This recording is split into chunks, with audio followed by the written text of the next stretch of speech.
गृह मंत्रालय के निर्देश के बाद देश के कई हिस्सों में स्टेशनरी और इलेक्ट्रॉनिक्स की दुकानें खोली गई हैं। हालांकि मॉल और मल्टी ब्रांड स्टोर्स को खोलने की इजाजत नहीं है। इस तरह दिल्ली के भीड़ भाड़ वाले इलाके लक्ष्मीनगर इलाके में 1 महीने के लॉकडाउन के बाद इलेक्ट्रॉनिक्स की दुकानें खोली गई हैं। जायजा लिया हमारे संवाददाता प्रशांत त्यागी ने। के निर्देशों के बाद कई हिस्सों में जो छोटी दुकानें हैं उनको खोलने की अनुमति दे दी गई है। हालांकि मॉल्स और बड़े जो ब्रांडेड स्टोर्स हैं उनको खोलने की अनुमति नहीं है। इस वक्त लक्ष्मीनगर के मार्केट में मौजूद हूँ और आप देख सकते होंगे कि अधिकतर जो शॉप्स है वो अभी यहाँ पर आपको बंद नज़र आ रही हैं। किसी तरह की यहाँ पर जो हलचल है अभी नहीं देखी जा रही। लेकिन गृह मंत्रालय ने शुक्रवार को एक गाइडलाइन जारी की थी जिसके तहत उन्होंने निर्देश दिए थे कि कुछ दुकानें खोली जा सकती हैं दिल्ली के अंदर या फिर कहें कि पूरे देश के अंदर। हालांकि आज पूरा 1 महीना लॉकडाउन को हो गया है। उसके बाद से गृह मंत्रालय ने राज्यों और केंद्र शासित प्रदेशों में दुकान एवं प्रतिष्ठित अधिनियम के तहत जो पंजीकृत दुकानें हैं उनको 50% जो स्टाफ है उसके साथ खोलने की अनुमति दे दी है। साथ ही साथ सोशल डिस्टेंसिंग का पालन करने की सख्त हिदायत दी गई है।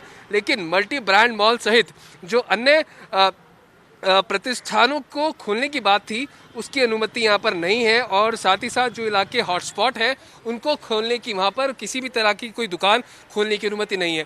लेकिन जो इलेक्ट्रिकल शॉप्स हैं और जो दुकानें हैं किताबों की जहाँ पर किताबें मिलती हैं स्टूडेंट्स के लिए उन्हें खोलने की अनुमति दी गई है। लेकिन अभी भी जो दुकानदार हैं उनके मन में कन्फ्यूजन यहाँ पर है कि आखिरकार क्या गाइडलाइंस है।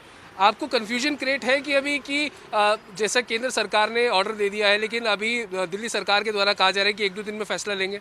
एक्चुअल में क्या है यहाँ पे ये समझ नहीं आ रहा। यहाँ पे इलेक्ट्रॉनिक्स पे कहा है कि फैंस पे कहा है, लेकिन गवर्नमेंट ने जो कहा है सिर्फ वो फैंस की शॉप्स को कहा है और स्टेशनरी की शॉप्स को कहा है। पर लेकिन लोग कह रहे हैं भी उन्होंने सिर्फ सेंट्रल में कहा है, स्टेट में नहीं डिक्लेयर करा है, वो भी दिल्ली में। आउट ऑफ दिल्ली सब जगह हो गया है। पर लेकिन यहाँ के पुलिस वाले कह रहे हैं कि अभी यहाँ पे भी नहीं हुआ। जब तक स्टेट का कोई स्टेटमेंट नहीं आता जब तक आप नहीं खोल सकते। तो इस चीज़ की क्लैरिफिकेशन अभी तक हो नहीं पाई है। तो बहुत बड़ा कन्फ्यूजन आपके दिमाग में इस वक्त चल रहा होगा कि जब आपने दुकान भी खोली होगी कि अब आप दुकान को खुली रहने दें या इसको बंद करें।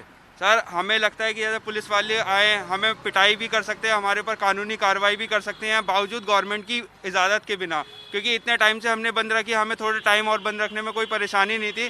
गवर्नमेंट ने इजाज़त दी है जब भी हमने खोली है दुकानें। पर लेकिन उसके बावजूद हमें डर लग रहा है कहीं हमारी पिटाई ना हो या हम पे कोई कानूनी कार्रवाई ना की जाए। 1 महीना हो गया लॉकडाउन को, आज पूरा 25 तारीख है। तो ऐसे में 1 महीने दुकान बंद रहने का कितना असर आपके ऊपर, आपके बिजनेस के ऊपर पड़ा है? सर ये तो बहुत ही ज़्यादा पड़ा है क्योंकि हमें अपने स्टाफ को सैलरी देनी पड़ रही है क्योंकि वो हमारे बहुत पुराने स्टाफ्स हैं, ठीक है। और हमारा सीजनेबल काम होता है जैसे सीलिंग फैंस का, क्योंकि अब ये सीज़न है। अगर इस वक्त नहीं बिका तो ये हमें पूरे साल स्टॉक को पूरा फॉरवर्ड करना पड़ता है क्योंकि ये सर्दियों में नहीं बिकता, ठीक है।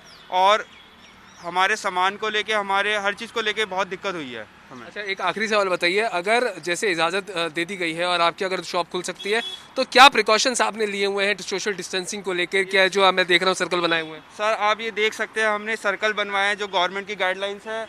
हमने सैनिटाइज़र परचेज करा है कस्टमर्स के लिए। कोई भी आएगा विदाउट मास्क और सैनिटाइज़र यूज़ के नहीं आएगा, वो भी हम प्रोवाइड करेंगे उन्हें। ये सब चीज़ें जो भी गवर्नमेंट की गाइडलाइंस है उसे पूरा फॉलो करा जाएगा।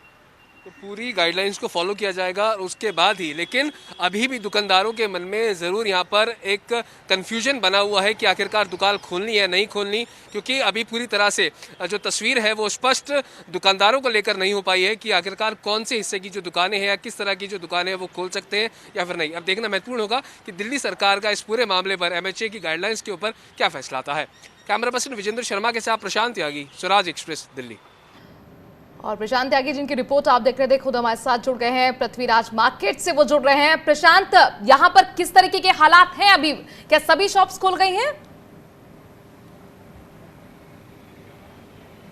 जी देखिए, आपको बता दूं कि सारी शॉप्स तो अभी नहीं खुली हैं और जिसकी तरह जैसे जो अमूमन और दिन जो नज़ारा हुआ करता था वही नज़ारा इस वक्त आप देख सकते हैं। हालांकि 1-2 जो जनरल स्टोर्स हैं जहां पर रोज़मर्रा की जो सामान है वो मिलते हैं वो स्टोर्स खुले हुए हैं, केमिस्ट शॉप्स खुली हुई हैं। उसके अलावा अभी तो यहाँ पर कोई भी शॉप जो है वो खुली नज़र नहीं आ रही, क्योंकि कहीं ना कहीं जैसा कि मैंने जब बात भी करी थी दुकानदारों से तो मन में डाउट है, अभी कन्फ्यूजन है कि आखिरकार जो गृह मंत्रालय की तरफ से जो निर्देश आए हैं उसका पालन दिल्ली सरकार करेगी या नहीं करेगी। क्योंकि जो स्वास्थ्य मंत्री हैं सत्येंद्र जैन, उन्होंने भी कह दिया है कि फैसला लिया जाएगा, 1-2 दिन के ऊपर विचार किया जाएगा, हो सकता है शाम तक फैसला लिया जाए या फिर कल तक फैसला आए।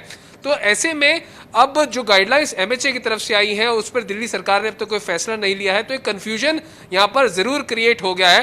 हालांकि दोबारा क्लैरिफिकेशन दिया गया गृह मंत्रालय के द्वारा कि जो ग्रामीण इलाके हैं वहां पर हर तरह से जो दुकानें हैं वो खोली जा सकती हैं और मॉल्स वगैरह में जो शॉप्स है वो रिस्ट्रिक्टेड रहेंगी। ऐसे ही अर्बन इलाकों में जो रेजिडेंशियल शॉप्स है उनको खोला जा सकता है और जो नगर निगम है, जो लोकल अथॉरिटीज है, उनसे जो परमिटेड है, जो उनसे अधिकृत है, उन दुकानों को खोला जाएगा। उसके अलावा सभी दुकानों पर बैन लगा रहेगा, जस का तस लॉकडाउन के अंदर जो प्रावधान तैयार किए गए हैं, चाहे वो मॉल्स की बात करें चाहे ब्रांडेड स्टोर्स की बात करें, सबके ऊपर जो प्रतिबंध है वो जस का तस रहेगा। लेकिन अभी जो हालात है वो ज्यादा शॉप्स यहाँ पर खुलती नजर नहीं आ रही। सिर्फ जो केमिस्ट शॉप जो पूरा इलाका पड़ा हुआ है, शॉप्स भी नहीं खुले हैं क्योंकि बहुत बड़ा कंफ्यूजन, बहुत सारी मुश्किलें वहां पर लोगों के लिए है। दुकानदार ये समझ नहीं पा रहे हैं खोले नहीं खोले। खैर, दिल्ली सरकार की तरफ से जो भी निर्णय आएगा उसके बाद अब उम्मीद कर सकते हैं कि स्थिति साफ होगी। शुक्रिया प्रशांत, तमाम जानकारी हम तक पहुंचाने के लिए।